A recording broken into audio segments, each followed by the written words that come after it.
Iran America जंग में आसमान से बारूद की बारिश बहुत हो चुकी है। अब जमीन पर आमने सामने जंग की तैयारी चल रही है। सीधे तौर पर ईरान को अब अमेरिका चैलेंज मिलने वाला है। ईरान में कभी भी ग्राउंड ऑपरेशन शुरू किया जा सकता है, क्योंकि पेंटागन में हुई इमरजेंसी मीटिंग में ग्राउंड ऑपरेशन शुरू फैसला लेने के संकेत है। नमस्कार, मैं हूं आपके साथ ममता तिवारी और आप देख रहे हैं न्यूज़ 18 का डिजिटल प्लेटफॉर्म। यूएसएस त्रिपोली भी मध्य पूर्व पहुंच चुका है। ट्रंप को ग्राउंड ऑपरेशन ब्लूप्रिंट ब्रीफ करने की चर्चा है। ट्रंप ग्राउंड ऑपरेशन के लिए ग्रीन सिग्नल दे सकते हैं। 10,000 सैनिक हॉर्मुज में तैनात किए जा सकते हैं और खार्ग आइलैंड पर सबसे पहले कब्जा किया जा सकता है। अभी तक जिस तरह से ईरान ने करारा जवाब दिया है, उससे लग रहा है कि अमेरिका ग्राउंड ऑपरेशन करके फंस सकता है। हो सकता है कि युद्ध 1-2 हफ्ते नहीं बल्कि 1-2 महीने चल सकता है। ईरान के पास 2 साल तक लड़ने लायक सैन्य क्षमता है। उसके पास अभी भी 70% मिसाइल स्टॉक बचा हुआ है, जिसकी तीव्रता से ईरान हमले कर रहा है। वो साफ बता रहे हैं कि ईरान युद्ध को लेकर लंबे वक्त से तैयारी कर रहा था। अमेरिका के ग्राउंड ऑपरेशन में देरी की क्या वजह है, ये भी जान लीजिए। हालांकि अमेरिका के लिए बड़ा चैलेंज ग्राउंड ऑपरेशन में ईरान को तबाह करना होगा, क्योंकि वियतनाम और अफगानिस्तान में ग्राउंड ऑपरेशन में अमेरिका करीब हार गया था। ऐसा ना हो कि ईरान अमेरिका के लिए नया वियतनाम या अफगानिस्तान साबित हो। जबकि इस बार ये कहा जा रहा है कि अमेरिका की ग्राउंड ऑपरेशन में देरी इसलिए हुई है क्योंकि वो सोच समझकर पूरी रणनीति के साथ जमीनी जंग में उतरने वाला है, जिससे कम से कम नुकसान हो। यही वजह है कि अमेरिका पहले फारस की खाड़ी में मौजूद ईरान के सैन्य ठिकानों पर कब्जा करेगा, फिर वो आगे बढ़ेगा और इसके लिए पहला टारगेट खार्ग हो सकता है। लेकिन खार्ग तक पहुंचने के लिए हॉर्मुज को पार करना जरूरी है, और हॉर्मुज को पार करने का मतलब है पहले समुद्र में भीषण युद्ध। वहां जीत तभी ईरान में घुसकर जमीन पर अमेरिकी सैनिक लड़ पाएंगे। 5 चरणों में शुरू होगा ग्राउंड ऑपरेशन। ट्रंप का ये ऑपरेशन 5G शुरू होने वाला है, यानी 5 चरणों में ग्राउंड ऑपरेशन किया जा सकता है, जिसके लिए यूएसएस त्रिपोली मध्य पूर्व पहुंच गया है। पहले चरण में ईरान कोस्टल लाइन पर मौजूद सैन्य ठिकाने तबाह किए जाएंगे और इसके लिए एंटी शिप मिसाइल सी ड्रोन का इस्तेमाल किया जा सकता है। दूसरे चरण में फारस के द्वीपों का ईरान से कनेक्शन काटा जाएगा, जिसके बाद सभी द्वीपों पर अमेरिका कब्जा कर सकता है। तीसरे चरण में हॉर्मुज स्ट्रेट में लगी सी माइंस हटाई जाएंगी। इसके लिए ब्रिटेन से माइंस ब्रेकर शिप पहुंच रहा है, जो ऑपरेशन शुरू करने वाला है। चौथे चरण में खार्ग समेत दूसरे द्वीपों पर कब्जा करने की तैयारी है और इसके लिए मरीन कमांडो को उतारा जाएगा।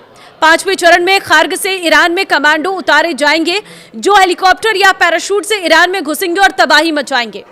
तो अमेरिका को टक्कर देने के लिए ईरान की तैयारी। ग्राउंड ऑपरेशन शुरू करने का सीधा सा मतलब है कि अमेरिका हवाई हमलों से ईरान को काबू में नहीं कर पाया, इसलिए जमीनी जंग में उतरकर ईरान की टॉप लीडरशिप खत्म करने की तैयारी है। लेकिन अमेरिका के लिए यह इतना आसान नहीं होगा। अमेरिका के मरीन कमांडो ऑपरेशन को संभालेंगे। एयरफोर्स, नेवी और मरीन कमांडो जॉइंट ऑपरेशन करेंगे। सबसे ईरान के मिसाइल स्टोरेज को खत्म किया जाएगा। इसके बाद सैन्य ठिकानों पर कब्जा करने की तैयारी है। जबकि पलटवार में ईरान ने बड़ी तैयारी की है। ग्राउंड ऑपरेशन को लेकर पश्चिमी मीडिया और ईरानी मीडिया के तेवर एकदम अलग है। वॉशिंगटन पोस्ट ने लिखा है कि स्पेशल ऑपरेशन में चिन्हित इलाकों पर कंट्रोल किया जाएगा, जबकि तेहरान पोस्ट ने लिखा है कि जहन्नुम में आपका स्वागत है, आप जिंदा वापस नहीं लौट पाएंगे। इससे संकेत मिल रहा है कि ईरान को अंदाजा है कि अमेरिका कहां हमला कर सकता है। इसी वजह से ईरान ने काउंटर अटैक की पूरी तैयारी की हुई है। ईरान गुरिल्ला युद्ध लड़ने की तैयारी में है, साथ ही सुरंग नेटवर्क का इस्तेमाल करेगा। सबसे अधिक तैनाती द्वीपों पर की जा रही है, जिससे अमेरिका का कंट्रोल ना हो पाए और अमेरिका को ईरान में घेरने के लिए आर्मी बेस ना मिल पाए। और इसके लिए सी ड्रोन और सी माइंस का इस्तेमाल किया जाएगा, जबकि सभी बंदरगाहों और द्वीपों पर मिसाइल लॉन्चर लगा दिए गए हैं। अमेरिका के सामने क्या चुनौती है, ये भी जान लीजिए। अमेरिका के लिए सबसे बड़ी मुश्किल है ईरान की सरहद पर निगरानी रखना, क्योंकि ईरान की कोस्टल लाइन करीब 1500 किलोमीटर लंबी है, जहां सुरंगों का जाल बिछा हो सकता है। ऐसे में अमेरिकी कमांडो टनल ट्रैप में फंस सकते हैं। इसी वजह से अमेरिका पहले खर्ग पर कब्जा करना चाहता है और उसी जगह से धीरे धीरे ग्राउंड ऑपरेशन शुरू करेगा। और ईरान के तमाम सैन्य ठिकानों को तबाह कर सकता है। इस बीच हवाई हमले भी जारी रहेंगे, यानी ईरान को 2 मोर्चों पर घेरने की तैयारी है, जिससे अरब देशों पर हमले रुक सके। लेकिन ईरान को दोबारा कमजोर समझने की भूल अमेरिका को भारी पड़ सकती है, क्योंकि ईरान इजराइल में भारी तबाही मचाकर ट्रेलर दिखा चुका है। अब अमेरिका का प्लान फेल हुआ तो अरब में भीषण हमले करके कई देशों को तबाह कर सकता है, क्योंकि ईरान के पास बैलिस्टिक मिसाइलों की कमी नहीं है। और इसी तरह से ईरान अमेरिका युद्ध जो है वो अभी भी लगातार बढ़ता जा रहा है। देखिए, अमेरिकी राष्ट्रपति डोनाल्ड ट्रंप ने एक्स पर पोस्ट भी किया है कि आज ईरान में बहुत बड़ा दिन है। अब देखना होगा कि अमेरिकी राष्ट्रपति डोनाल्ड ट्रंप आगे किस रणनीति पर काम करते हैं।